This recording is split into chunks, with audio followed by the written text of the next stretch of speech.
how do you propose to bring down the cost of electricity? How do you propose to encourage Congress to subsidize? And number three, are you also tapping other sources of power like geothermal, wind, and water? So, kumbaga, Mr. Secretary, I know you're a very solar person. Anong nakikita mong vision para bumaba ang presyo ng kuryente at lahat tayo ay makinabang? Yun po. Yung long-term vision natin as a country, syempre, if we say that 70% kasi ng power natin is coming from imported fuel, wala po talaga tayong chance.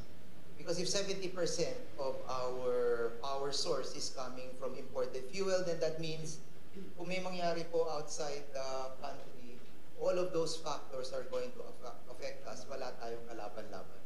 So I think yung long-term priorities have not changed, and that is to better the energy mix. Kailangan i-increase natin yung sources na pinagkukunan po natin ng kuryente.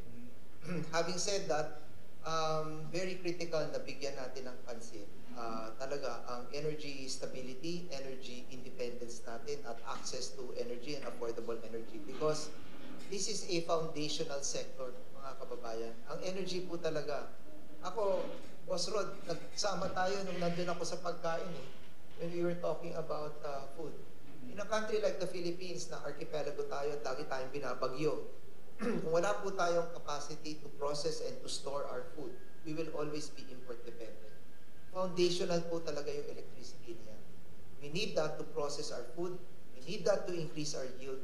We need that to store and deliver and to transfer and distribute our food all over the 7,000 islands of the Philippines and to feed 120 million Filipinos. We need that to power our factories. We need that to power our production. And right now, because we have the highest power rates in Southeast Asia, that has been an investment dampener. We cannot increase our productivity. We cannot increase our yields, whether we're talking about manufactured goods or agricultural products. And I would like to thank the Bank of the Philippine Islands, si Dr. Neri, for having given me a briefing in the last few days, because I was asking, when I was chair of the Economic Affairs Committee in the 17th Congress, they did give me a lot of support. A lot of these banks gave us a lot of support by pointing us in the right direction kung ano yung mga legislation na kakailanganin. At pinakita nga nila, because of very high electricity rates and electricity power, they showed me this slide, which is, I'd like to share this with you. In terms of Philippine export goods na, we have been overtaken by Indonesia. I don't know if you can see this slide. This is from BPI. Look at all the other countries. Look at the Philippines. We are down here. Anong export ng Indonesia? Oh, Indonesia is into industry. They even export aircraft. They even export helicopters. They're into food exports as well. Other consumer goods. But if you can look at this table that I was provided, high electricity rates and the fact that we cannot power industries has made us lag behind. This is Vietnam. Can you imagine Vietnam's at the top? And then you've got the next one is Malaysia. The blue one is Thailand. And then you've got Indonesia and you've got the Philippines. There's the Philippines. Right? Ito po yung sa Vietnam lang po. Tignan niyo po yung exports ng Pilipinas. Tignan niyo po yung exports ng Vietnam. Sumisipa. So dito sa presentation nga ng BPI, ng mga economists nila, Vietnamese exports expanded 8-fold over the past decade, while the Philippines growth stagnated. So as a country, in terms of ease of doing business also, we have been underperforming.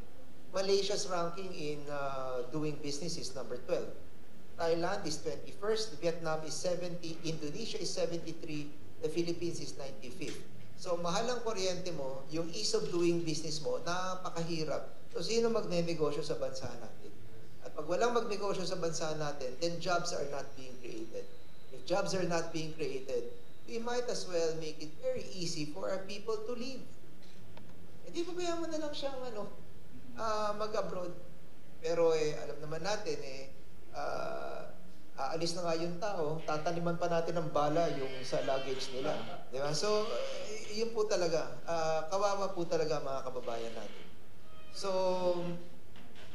there is one more slide here na tignan niyo po yung dollar surplus natin. Ito po, yung goods import po natin, palaki ng palaki in the last 10 years. Yan yung ini-import natin. Ito po, itong colored na to, this band, that is your export goods. Pareho, tignan niyo po, in the last 10 years yung export. Yung remittances natin, hindi na rin naman po nagbabago in the last 20 years. Tignan niyo, from 27 to 35, ganun pa rin, in billions of dollars. Yung PPO earnings natin, ito po, hindi rin masyado nagbabago.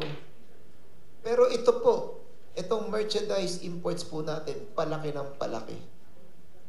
So pag hindi po natin in-arrest yan, there will come a day and a time na wala na talaga tayong pantustos at pagpapayad. And that is the critical discussion we have this morning. How do we arrest our power rates, and how do we make all of this red tape, how do we contain it, how do we make it easy to do business in our country? Because as much as we are confronting very critical issues today, involving corruption and flood control, we understand that's very critical. As much as we are confronting that, we need to continue the discussion on this. Hindi natin sasabihin na hindi natin pwedeng iwanan to. Kailangan na ibalik rin natin or isabay natin yung discussion.